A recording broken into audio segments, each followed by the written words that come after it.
Hello everyone, you're welcome to the Quantity Surveying Academy. Today I'm going to be teaching us about staircase. As you can see, this is a complete plan view of a particular staircase, a reinforced staircase. And from the look of this staircase, because of this opening at this place here, this opening in the middle here, this is an open well staircase. So this is the floor plan of the staircase, and what you have here is a section of the staircase. As you can see, we have section 4, and then this is section 3. If you come down to this main staircase, you discover that we divided, okay, the section was opened up at this place. This is section 3, and then this place is also section 4, and these two staircases are completely identical. In fact, sorry, I said two staircases. These two flights, I mean to say, are completely identical. So this is one of the flights, this is another flight. So although this particular plan doesn't have an arrow that indicates how you move upward or where you're moving downward, but that is not actually our purpose. I'm going to be explaining all this particular section of this staircase in this video, and in the next video we'll be carrying out the taking off. So in order to understand how to take off or how to calculate the quantities of reinforcement, concrete and formwork in this structure, we need to understand the plan itself completely. So let me show you this. This is a very complicated plan. I know a lot of you are wondering, how do I deal with something like this? So this is a very complicated plan. This is how floor plans usually look like in reality. So if you are a student, just begin to prepare your mind to meet up with something as complicated as this in reality. Actually, they are not that difficult. If you've been watching my previous videos before now, I'm very sure that you'll be able to work on this. But there are some aspects of this floor plan that I have not done so far, and today I'll be taking care of the staircase. As you can see, we have a staircase here, we have another one at this place. If you move down to this other place, we have staircase here as well, and then we have one staircase down to this place. This is a lift, and there's a staircase around the lift, which is actually a requirement because in most situations the lift may not be functional, so you may just decide to take the staircase. So this is how your staircase is represented in the floor plan. So if you are expected to take off or prepare a bill of quantity for this particular structure, remember to follow the due procedures. You take off for your substructures, superstructures. You don't have to worry yourself and say this is so complicated. When you're done with substructures, superstructure, you move down to the structural work. You can see these are beams that are represented by these broken lines, and then this dark shaded place, this black shaded portion, are columns that are connected to the beams. So when you are done with substructure, superstructure, roof, you would have to take off for your concrete columns and your concrete beams. Then you take off for your staircase separately, and that is what I'm going to be explaining in this part 1 video of how to take off quantities for staircase. So you have to understand everything completely about the staircase before I can show you how to measure completely. Now this is our staircase, and there are 3 things we would need to measure when we are given a plan to take off for. You can see this plan looks a bit complex, but it is simply because of the dimensioning. I will explain what all this dimensioning represent. So if you want to take off for staircase, the number 1 thing you should bear in mind is you would need to calculate for the concrete work, and after the concrete work you measure for your formwork, and after that you measure for your reinforcement. These are the 3 items that you need to take off for in staircase. But if the staircase is a steel staircase or if it is a wooden staircase, you just need to take off for the wooden aspect of the staircase and or the steel aspect. You don't need to worry about the concrete work. Now, looking at this staircase, you'd realize that this place here, this portion, wait, let me zoom in so that you can see clearly. So this portion here, let me use one flight. Now this portion, this part we have at this place is called, this is the flight. Now each of these flights, let's open it up. Okay, now you can see it clearly. Let me bring up something like this. You can see we have the flight. Now this part where you stand and rest after taking the walk, probably when you walk from this place down to this part, this place where you rest, or that gives you access to the lobby or to the rooms, is where we call the landing. So this other part is also the landing from the bottom part of the staircase. Now, this portion of the staircase is divided into two.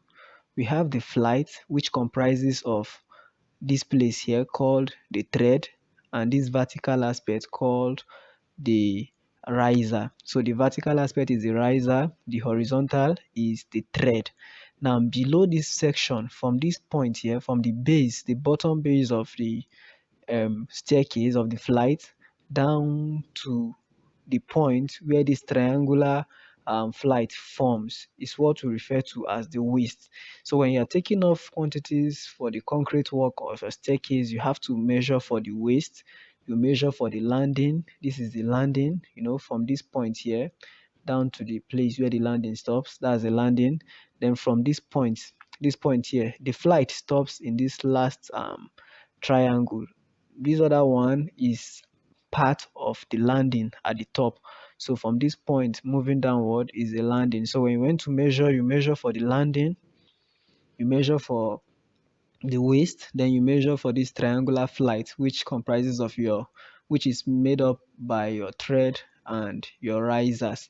Now, if you look at this carefully, you see that I represented the reinforcement in different fashion. You can see that one of the reinforcement is green, the other one is yellow. I have my reasons for doing that. The reinforcement is expected to run this way from the top, then it will run down to the top.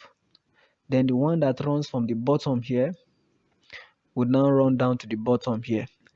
You don't run the reinforcement from the bottom and break it at this point. So that means this yellowish color, or the reinforcement bar for this yellowish color, cannot run from this place at the bottom and take corner at this place where this green intercepts. It has to run through into the concrete, and then when it comes down here, it has to also run through into the concrete at this landing, so that the stairways will not break at this point or break at this other point. So that is that about this illustration. Let us go back to our main plan. So this is our main plan. Like I said, this is the waist. These are the flights. If you count, we have 1, 2, 3, 4, 5, 6, 7, 8.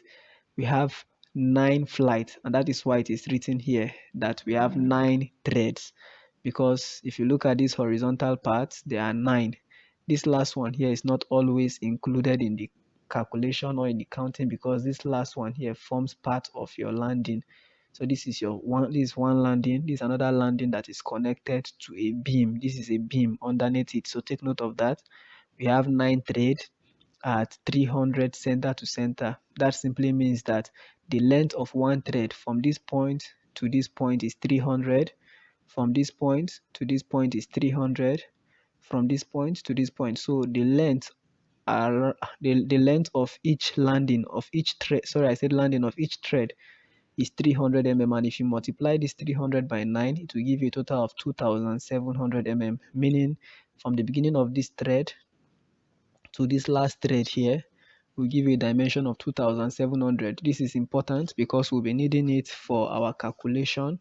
Then for the landing, you can see the length of the landing is given as 1615, and the length of the second right landing is given as 1315, but that is taken from center to this place here. Now the um, look at the risers.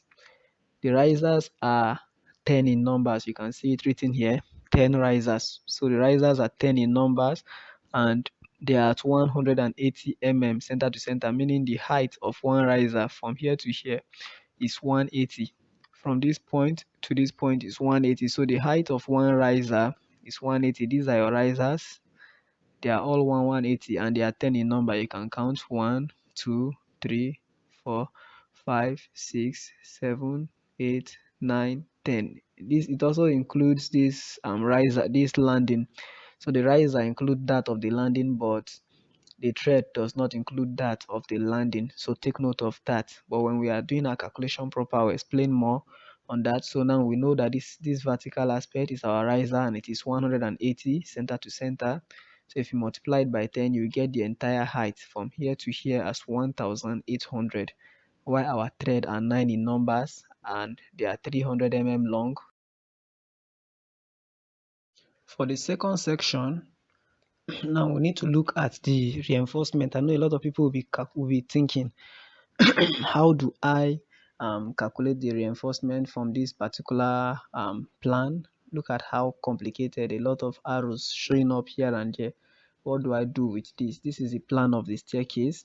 This area here is the landing. This landing that we have here.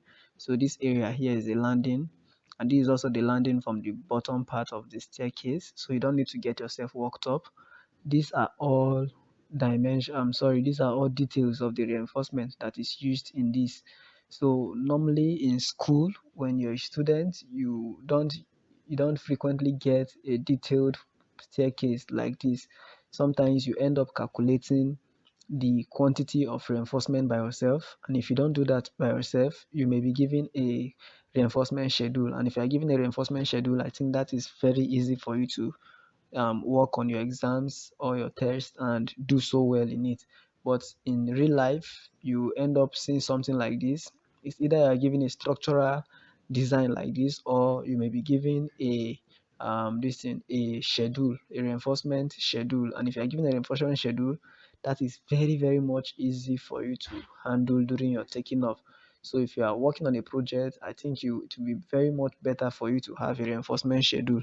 But notwithstanding, as I continue to make videos on the series for staircase, I would use this particular plan to show you how to make a reinforcement schedule before we round up this particular series on staircase. So probably in the part 3 or part 4 of this topic, how to take off quantities for staircase, I'll show you how to create a reinforcement schedule for your staircase from this particular detail here. Now, before I round up this video, if you know you like what I've been doing on this channel, make sure you subscribe to this channel if you are yet to subscribe. And please, I beg you to like this video. And if you've watched my previous videos, you are yet to like it, go back and like them so that YouTube can continue to recommend the videos to many other students that really need this. So like this video, subscribe to this channel, and also share. And I would also like to beg you, if you really enjoy everything I've been doing, you are grateful for what I've been doing, please support this academy. I've dropped down the price of our membership to as low as 600 naira, and we have 2000 and we have 10,000 naira tire. But if you feel like you can't afford them, just support us with a token of 600 naira per month. That is going to go a long way to help this academy grow. I beg you, in any country where you are watching this particular video, make sure you support this academy by clicking on the join button below. And if you cannot click the join button, probably because it is not activated in your country yet, you can go down to the description and click on the link I'll be putting for Patreon, so you can still become a member of this academy through Patreon. I'm still grateful for all these people that have been supporting me from the very beginning of when I started this channel down to this day. I'm really, really grateful. Your support and every token you've spent to support me has really gone a long way. Thank you very much, and I hope to see more supporters, more members in the days to come. Now, this is a detail about the reinforcement in this case. You can see that this arrow is pointing to this place. There is a slash here that shows where this arrow will begin, and this is where the arrow ends. So this is telling you about the reinforcement that is found from this point to this point.